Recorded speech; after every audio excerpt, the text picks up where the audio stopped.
Ron Thomas, president of Thomas Architecture Studios. And here on the screen, I hope everyone can see it all right, we have an image of the existing Hilltop campus. Some of us think of it as buildings 1, 2, and 3 that you see here right at the knoll. But they also own buildings 4, 5, 6 up in this area. You can see the parking that the staff uses. So that's a good aerial image of the existing facility. With us today, I have Amos Callender. He's our project manager. Rick Thomas, he's the project manager for the commissioners. He's been working on this for now a couple of years. Megan Porter, she's going to raise her hand there. She's the information communication specialist for the commissioners. I didn't say the title properly, but anyhow, she's helping us tremendously with setting up these meetings as well. And Doug Ma is in the back here. He's helping us with our public outreach effort. Many other team members are participating as we analyze each of the sites that I'm going to share with you. And here's a little image of the variety of facilities that we've had as Thurston County courthouses over the last 100 years. You'll recognize the two on the left. Those buildings are still standing. They've been adaptively reused. The one in the upper right, that was torn down years ago, and the lower left is the current courthouse. This is the agenda. So in red, those are a few opportunities for us to hear from you today. So this is going to be a little bit of presentation, and then we want to hear some of your feedback about the courthouse. Where we're at, this first round of meetings that we're in is for us to share with you some research that's gone on before we've ever designed anything, share with you the sites that we're taking a look, and then solicit your feedback. In November, there's a whole nother set of meetings where we're going to share with you the options that we've studied on each one of the 3 sites. So we thank you for coming today and hope you'll come out again in November as well. In the continuum of our study right now, in the middle of this chart you see on the screen, the arrows pointing to, we're studying options during the month of October. In September, we gathered information about these sites and about all of the departments that are involved in this courthouse and civic center. In November, we're testing the options. We're putting pricing to them. And in December, we give all of this information to the commissioners for making a choice on which site, which option, and for what cost. At that time, we'll have January all the way through to August of 2019, which is when we'll have a public vote. It's a levy lid lift. Fortunately, the legislature passed a law here 18 months ago that allows Thurston County to extend the payback period on a levy lid lift to 25 years instead of the typical 9 years. That's a huge deal. It's going to help in the financing of this in the future. And so here we have photos of the existing courthouse. I should have mentioned that we also have a Citizens Advisory Committee that's helping to give us feedback. There are 20 different representatives from all sectors of our community, all ages, and so these are some of the points that they've raised and other meetings have raised. You can take a look at that. And so the too few parking spaces was mentioned. The facility spread out over a large area, so even the employees have to walk quite a ways just to get back to the building. Or, heaven forbid, you should come when the jurors are reporting. You have to park quite a ways away. And so the building's at the end of their useful life. This is a big issue. You saw in the paper just a week or two ago about the electrical failure that they had there. This is happening more and more frequently, whether it's HVAC equipment, electrical equipment, plumbing lines. So when the buildings were built, they were built as wood frame. They're flat roofs. So not necessarily of the same quality as previous Thurston County courthouses. The county was in need of a lot of square footage. There were a lot of functions. And so they really are at the end of their functional life without some new infusion, a redevelopment of those buildings. Now, here's a list of all of the functions that are at the Courthouse and Civic Center. Right now, we think of it as the Thurston County Courthouse. Some people don't realize all of those functions in the middle column that you see up there, those are all at the courthouse right now. And so a little shift in how we're describing this project as the Courthouse and Civic Center. And the right-hand column is an interesting addition in that one of the sites I'm going to show you is at the Creighton Justice Center. It's the old Olympia City Hall. And that site currently houses the jail, the probation, the prosecutor, parking tickets, and their municipal court. All of those functions. So we would have to accommodate those if we were locating the new Thurston County Courthouse and Civic Center on that site. We'd also have to accommodate these municipal functions for the city of Olympia. So I'm sharing all of these functions with you because the next slide here, all of those functions are listed on the left-hand side. I realize that's very small print, but what this spreadsheet is showing, it shows all of the square footage that all of those departments are in right now. Then we compare it to industry standards. So as the years go by, people are fit into spaces that are available, whether it's the right size or not. So we have to adjust it to what size should they be in? What size should a courtroom be? Not what is it, what should it be? And then the right-hand column in the upper right-hand, it shows 2050. So we're planning this building for 30 years out in the future. Why? It takes 25 years to pay back a levy lid lift. Most of the citizens, me included, aren't going to be interested in any additions or more funding required during that 25-year payback. And so we're literally projecting ahead. What are the needs today, but also 30 years in advance? For some departments, it doesn't mean much. Other departments, yeah, it does. We're going to need more courtrooms 30 years in the future. And so this gives us a total square footage that we're planning for the new buildings. And we categorize them into courthouse, sheriff, civic center, and the Olympia Justice Center. We have totals for each one of those, and we're going to be using those literally starting tomorrow. We're starting to design different options that are going to fit on each of the 3 sites that I'm going to show you. Now, this list that you see, these are some of the criteria that commissioners, that Rick, the CAC, these are things that they're coming up with, important criteria for selecting the site. So to co-locate, site stability, you can see infrastructure, safe commuter routes, economic development, how's it impacting the surrounding community, safe and secure, minimizing traffic impacts. And here's some additional criteria. It's important to note that many of the functions that are at the courthouse now, they have to be within the city of Olympia. It's required by Washington state law. Now, there are a few functions that could be off-site, but for the most part, all of the functions that I showed you on that list, they all have to be in the city of Olympia. And whether it's people that work in the courthouse, judges, attorneys, or people that work in the civic center, assessor, treasurer, auditor, they've made a commitment that they want to be together. They don't want this to be in 2 separate, a courthouse here, a civic center there. They want this to be a campus very closely located together. The reason being, they've been in that capacity for over 100 years. Co-located, they feel it's the best way to serve the public, and there's a lot of crossing between civic center and courthouse. And so there was other criteria. They didn't want to be in the 100-year floodplain. They wanted to allow for upwards of 1,200 parking spaces. The parking that's out there now is just woefully inadequate. And then potential setbacks for security and blast protection for a courthouse. So these are some of the criteria that were utilized in order to study 12 different sites. This was done over the past year. And those 12 sites, based on all of that criteria I shared with you, were narrowed down to the 3 sites, and those are the ones that are in the red that I'm going to share with you. Harrison West, Plum Street, and the existing Hilltop site.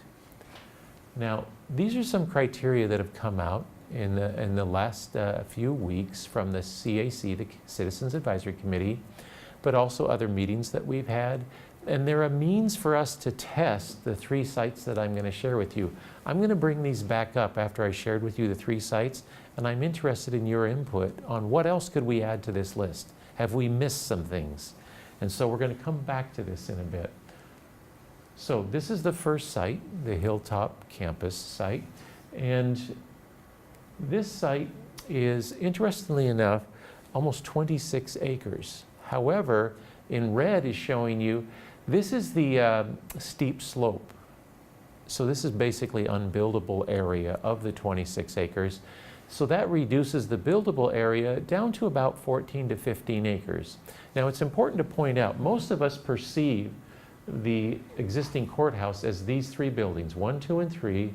That's where most of us interact. However, the county does own this property here and this property here. That is part of the available acreage that we're going to be studying. There could potentially be additional property acquisition, but that's discussions that are ongoing right now. Now, at this site, it's called stormwater flow exempt. We still have to treat the stormwater.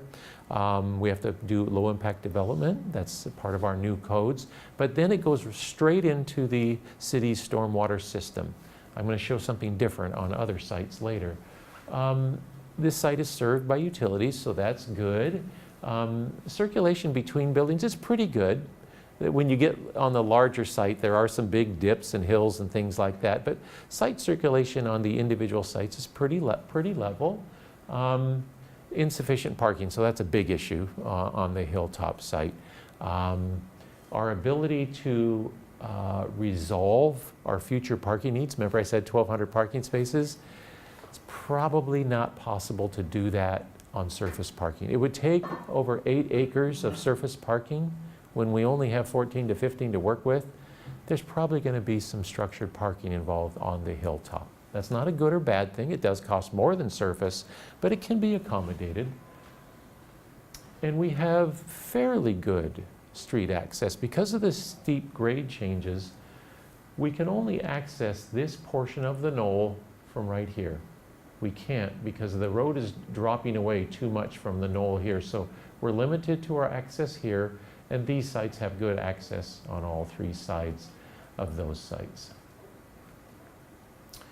Okay, I'm going to show you this for each of the 3 sites. This one has a transit score of 40 and a walk score of 21. Transit score has to do with how well is it served, how frequently is it served. In our case, we have intercity transit. That's our only option here. And so we're limited on how high we can score on transit score. But if it was served by more lines and more frequently, the transit score would be higher.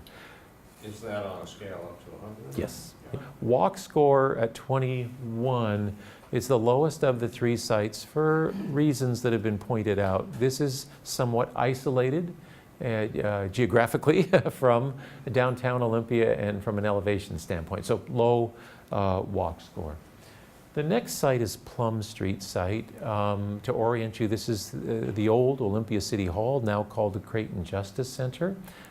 This site is over 10 acres, 10.5 acres, but there are 2 wetlands on the site that's going to reduce that developable acreage.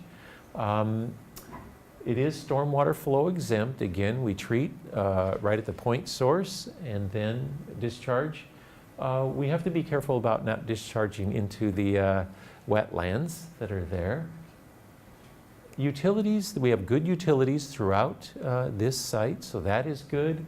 We have great access from the adjacent streets. This is probably one of the best sites. As you come off the freeway, you're right on Plum Street, a 4-lane road. Union is also a 4-lane road. 8th Street has a traffic light right at Plum. And of course, East Side, again, is a good street that we can access the site. So great access to this site. And on this one, parking structure is going to be a must just because of its size. It doesn't have the acreage of some of the other sites. Not good or bad. It's going to cost more than surface parking, but it's also going to give you the chance to locate the parking probably pretty close to the actual buildings that you're accessing, the Courthouse and Civic Center. The transit score is the highest of all 3 sites. It's at 56. And the walking store you can see is all the way up to 85. So, and that speaks to, are there adjacent shops? Are there adjacent restaurants? How easily can people get here? Is the site served by a bus line? In this particular case, it's served by multiple bus lines and a little bit more frequency, so more frequency than any of the other two sites. So that's a really good advantage to this site. Now, Harrison West. This site is, Harrison is the street that heads you towards Mud Bay. So we're past where you turn off to Capital Medical Center at Yager. We're past the Bark and Garden Center. 27 acres bound by Harrison, Kaiser, and 7th Avenue. There is some topography change, but really only about 15 feet over the course of what is basically almost 1,000 feet from Harrison down to 7th Avenue. And so here we have, again, a very large developable area, 27 acres. So that's a huge positive on this site. We could, if we wanted to, and I'm not saying it's the right thing to do, we could actually surface park this. It would take over 8 acres to surface park. I'm not so sure in this day and age that's the right thing to cover an entire site with blacktop, but to know that there's enough site to handle it in a more cost-effective parking solution is good.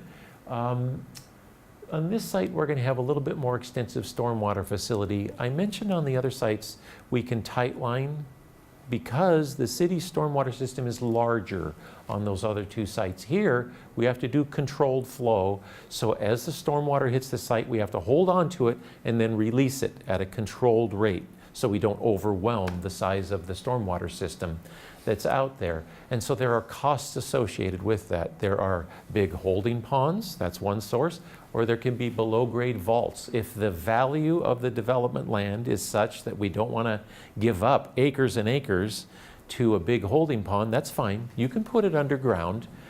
So this site's going to have to address that. Here's the other thing this site's going to have to address. The city would like to see north-south and east-west connector roads. Because of the size of the site, they want to see roads crisscrossing through this site. The development would have to pay for that. In addition, the development would have to pay for all of the infrastructure, so roads, sidewalks, but also all of the utilities. This site is served well by utilities, but we have to run those utilities through the site. And of course, it's a large site, much larger than the other sites. So again, that's just a cost that's inherent to this site. It is served by water, sewer, and other utilities throughout its entire perimeter. So potentially higher infrastructure costs on this site. The transit score on this one is 34, the walk score 50. The walk score is kind of middling because we do have stores that are around this. We have a few restaurants that are around this. It could increase. There's a lot of residential that's being added in this area. So the chance for the walk score to improve is probably pretty realistic in the coming years. The transit score could definitely increase because right now, Yager is as far as intercity transit goes. It comes up Harrison, turns on Yager, and goes back down 7th, which turns into Capitol Mall Boulevard. And so if the Thurston County Courthouse and Civic Center was to go here, it's not a guarantee, but it's highly likely that the bus service would continue. Now, the negative is it is on the end of the line that doesn't have multiple bus lines crisscrossing. You're at the end of a loop, so frequency might be an issue on this site. So that gives you the 3 sites. Now, a reminder, it started with 12. The county shortlisted these 3.